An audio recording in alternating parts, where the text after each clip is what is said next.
In this session, we will be talking about the growth and the informalization of workers. The topics that are going to be covered today is two important dimensions in economics. The first one, what is the growth factors that we are going to look about in terms of employment?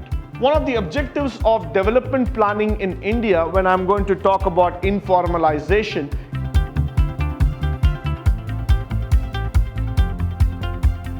good morning and welcome to the fourth session of Chapter 7, Employment and Growth.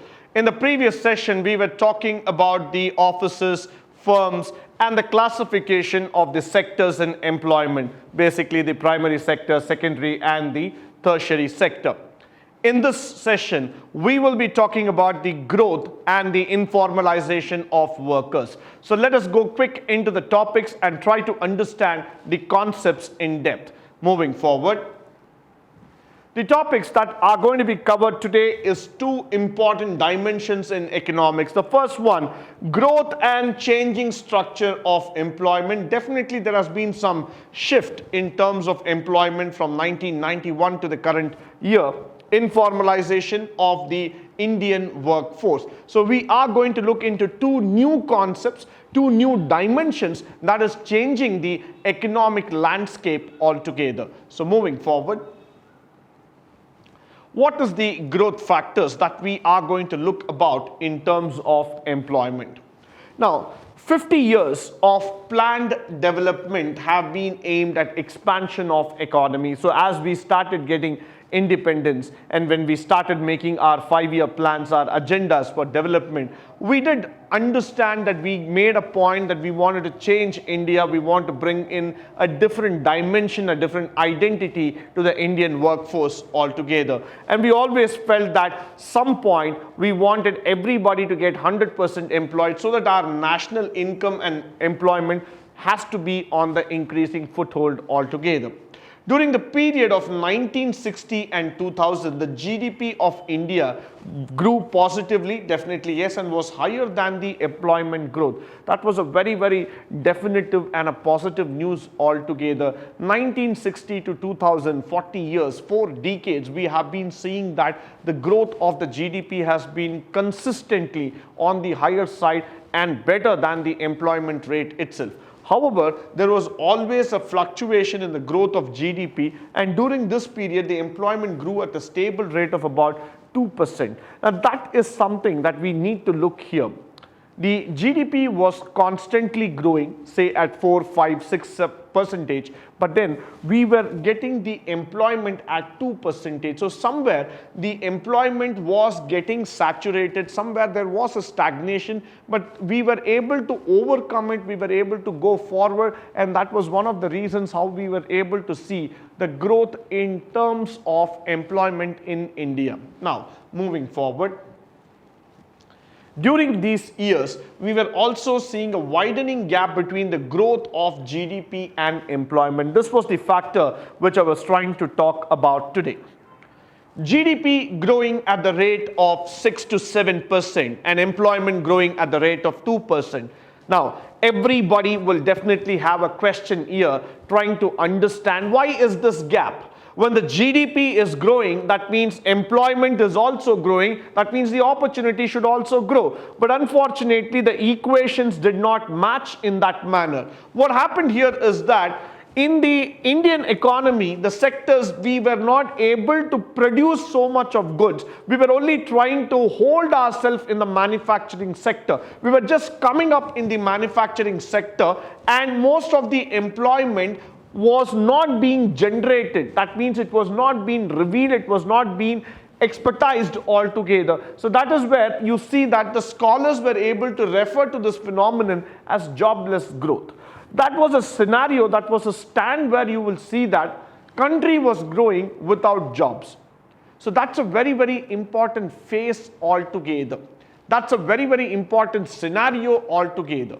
If you see that for a country to grow without jobless, that is really a very, very critical scenario altogether. But India had to face it. India had to take that fact that they were not able to generate much of employment, but somewhere the growth was happening.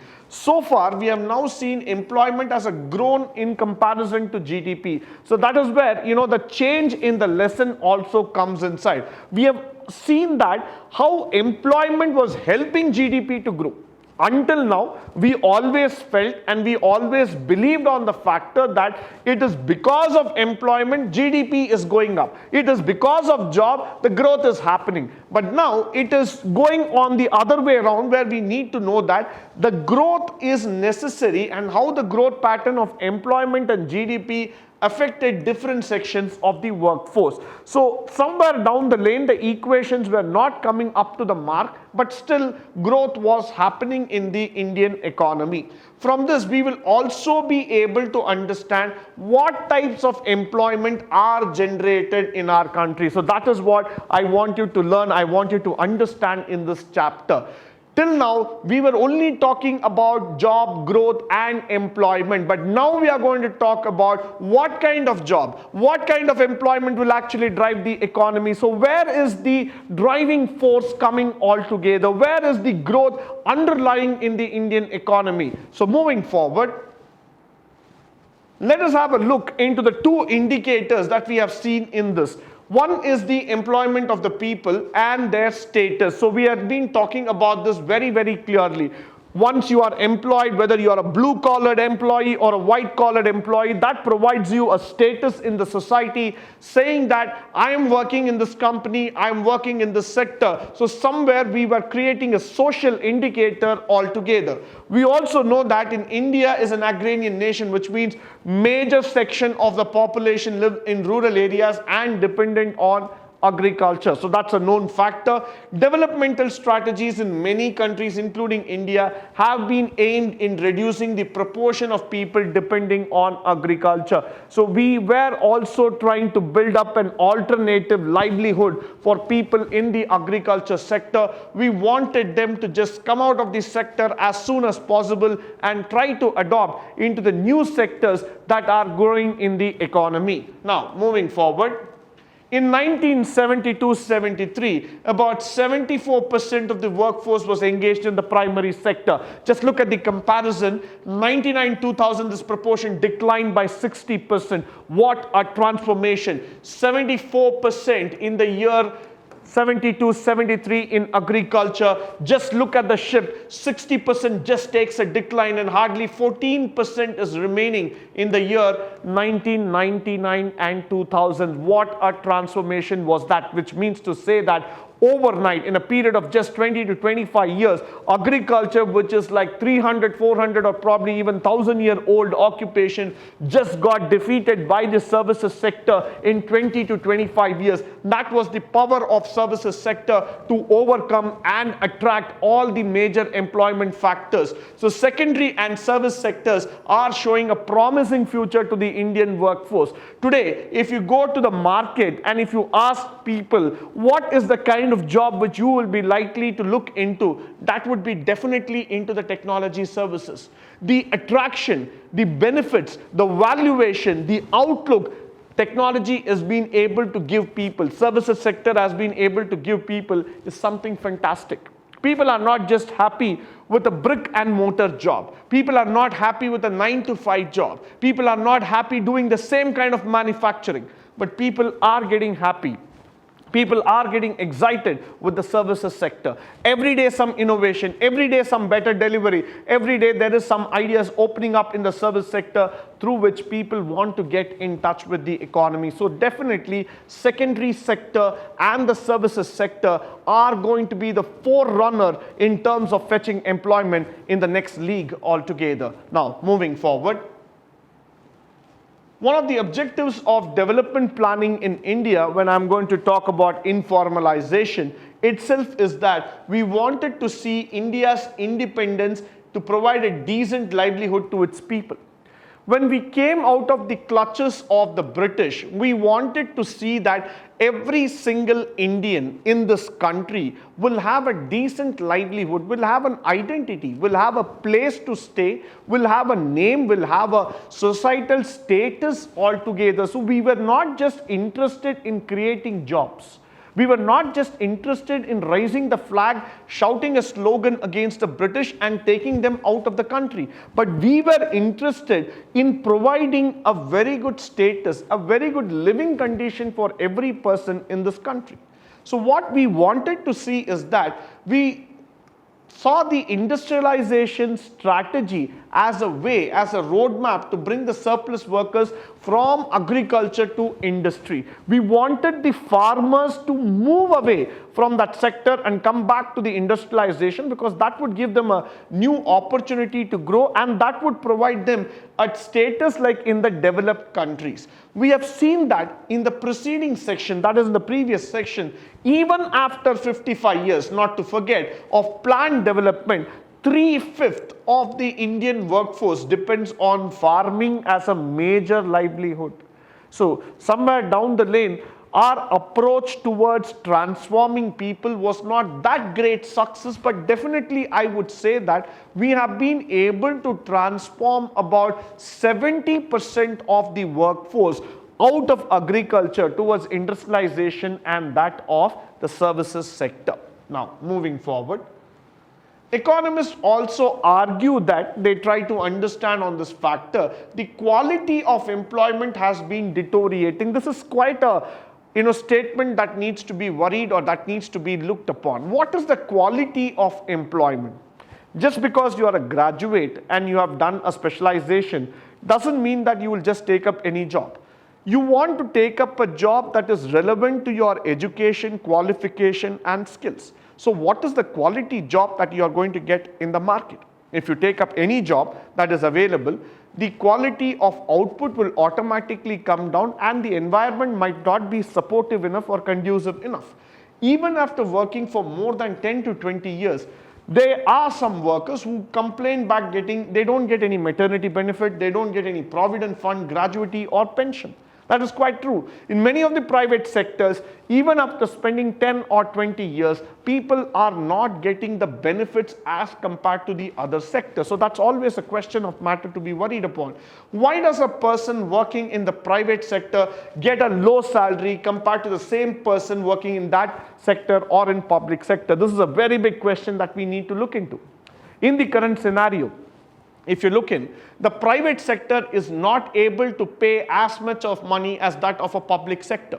The aim of an average Indian today is to get a government job. For one simple reason is that in government job, the salary is higher, the benefits are higher. He is able to get better facilities when compared to that of a private company. Whatever he does, based on the rank, based on the pay, on the scale, he is able to get a higher pay scale altogether. That is not being possible or feasible in the private sector. Many of the private sectors still do not provide the basic facilities. They don't have a structured system or approach of paying salary. This makes the average Indian worker in a complete distress, and he starts thinking, why did I enter this sector? It would have been better if I would have got a government job. So now the disparity that lies in the labor workforce altogether creates a tension in the employment scenario. So somewhere down the lane, the government as well as the public and private need to understand this factor, saying that informalization of workforce, making the workforce more quality oriented, will definitely provide a better solution altogether. Now, moving forward, you may find that a small section of Indian force is getting regular income. Definitely, yes, people who are working in bank, people who are working in railways, people who are working in defense and other government sectors are definitely getting regular income on a higher scale altogether when compared to that of a migrant labor, when compared to that of a farmer, or when compared to of a person who's working in a private sector. Now, the government through its labor laws protects them in many ways. Absolutely a point to be noted. The reason is the job security. Any government worker in India feels so secured because he knows that his job would not be challenged. He has enough protection for his job. That is not true in the private sector. In the private sector, every day an average Indian worker has to think 100 times whether he will be able to sustain his job for the next day, for the next year, or for the next month. So the question of sustenance of job is always there in the private sector when compared to that of the public sector. Similarly, the workforce also have unions. They have areas where they can discuss, they can debate, they can create a collective forum and get their needs and wants satisfied. Whereas in the case of private sector, you are not allowed to be a part of a union. You are not allowed to be a part of any system or any parties or any kind of thing, and you will not have a right to voice out your opinion just like that. So the private sector always feels depressed, demonished and demotivated when compared to that of the government sector altogether. Now, to know this, we classify the workforce into two categories: workers in formal sector and workers in informal sector altogether. Now, you look at the classification here based on the benefits, how is the formal sector, and based on the other factors, that is the amenities, how is the informal sector also getting affected altogether. Now, moving forward, all the public sector establishments are those, and private sector establishments which will employ more than 10 hired workers or more are called as formal sector. So somewhere the word formal itself drives you to the point that they are well organized, they are well structured altogether. And establishments like this will have a definitive pace, will have a definitive style of working. All other enterprises and workers working in those enterprises form the informal sector, where you do not have a proper structure, where you do not have a proper pay scale, or you will not be able to witness the same amount of benefits and facilities. The informal sector includes millions of farmers, agriculturists, laborers, owners of small enterprises, and people working in those enterprises, also known as self-styled employees, and they are not a part of any benefits altogether. This is quite worrying in India. Why? Because when you are talking about a country, when you are talking about a system, the system needs to be equal, the system needs to provide benefit to all its citizens. But when you start categorizing and when you start understanding the employment phenomena in India, the formal sector, the public sector has got all benefits, whereas the private sector, especially the informal sector in the private subclass altogether, do not get any benefits at all. So this leads to again a disparity among the labor workforce altogether. Now, moving forward, with this we come to the conclusion for today's session. I hope and believe that the session was educative, informative and interesting. In the next session, we will be talking about the different forms and factors of employment altogether. Until then, stay tuned, stay blessed, and stay enlightened forever. Thank you once again for joining me today.